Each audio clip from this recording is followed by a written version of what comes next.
শীতের এই মাস জুড়েই আমি জাতীয় রান্নার তালেই আছি। তো গতদিনও এই যে শীতের জাতীয় রান্না ফুলকপি দিয়ে রুই মাছ সেটাই রান্না করছিলাম। তো প্রথমে মাছে লবণ হলুদ দিয়ে মেখে নিয়েছি, মেখে আমি 5 থেকে 7 মিনিট মতো রেখে দিয়েছিলাম। এদিকে ফুলকপিটা কাটা হয়েছিল না, সেটা আবার হচ্ছে কাটার জন্য, সেজন্য মাছটা একটু বেশি হলুদ লবণের সাথে মেখে বেশিক্ষণই একটু রেস্ট পাইছিল বলতে পারেন। আর শীতকালে আপনাদের ফুলকপি কেমন লাগে জানি না, তবে ফুলকপি খাইতে শীতকালে আমার একটুও বোর লাগে না, বেশ ভালোই লাগে। আর এই যে একদম সাদা ফকফকা যে আহ, ফুলকপি, সেটা মাঠ থেকে তুলে আনছিল, যেহেতু এখন গ্রামেই থাকছি। তো 2টা ফুলকপি আনছিল বড় বড়, একদম সাদা ধবধবে। তো সেটা কেটে নিচ্ছিলাম। আর এদিকে এই যে কড়াই গরম করে ধোয়া উঠলে ভালো করে লাল লাল করে মাছগুলো বেশ কড়া করে ভেজে নিয়েছি। আমি আর রামেশার বাবা দুইজনই মাছ হচ্ছে একটু কড়া করে না ভাজলে খেতে পারি না, সেজন্য বেশ কড়া করেই ভেজে নিয়েছিলাম। তারপরে আর কি মাছ ভাজা শেষ হইলে এবার একটা মশলা করে নিয়েছিলাম, সেটার ফুটেজ নিতে মনে নাই।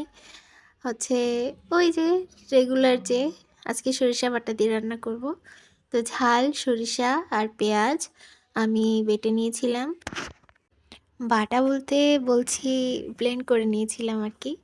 তো মাছ ভাজা হয়ে গেলে ওই তেলেই আমি ফুলকপিটা ভেজে নিয়েছি অনেক সময় ধরে, আর একটু হলুদ ছিটিয়ে দিয়েছি ওপর থেকে, তারপর মিশিয়ে নিয়েছি ফুলকপিটার সাথে যেন কালারটা ভালো আসে। নাহলে কি হয়, তেলে মানে অনেকক্ষণ ধরে ভাজবো তো ফুলকপিটা একটু কালো কালো হয়ে যায় অনেক সময় দেখি। সেই জন্য একটা ইউটিউব চ্যানেল থেকে দেখলাম যে একটু হলুদ ছড়িয়ে দিলে কালারটা ভালো আসে ভাজার সময়, সেই জন্য আর কি। তো আমি 10 থেকে 15 মিনিট মতো এরকম অল্প আছে ভেজে নিয়েছিলাম, এক প্রকার একটু সেদ্ধ মতো করে নিয়েছি।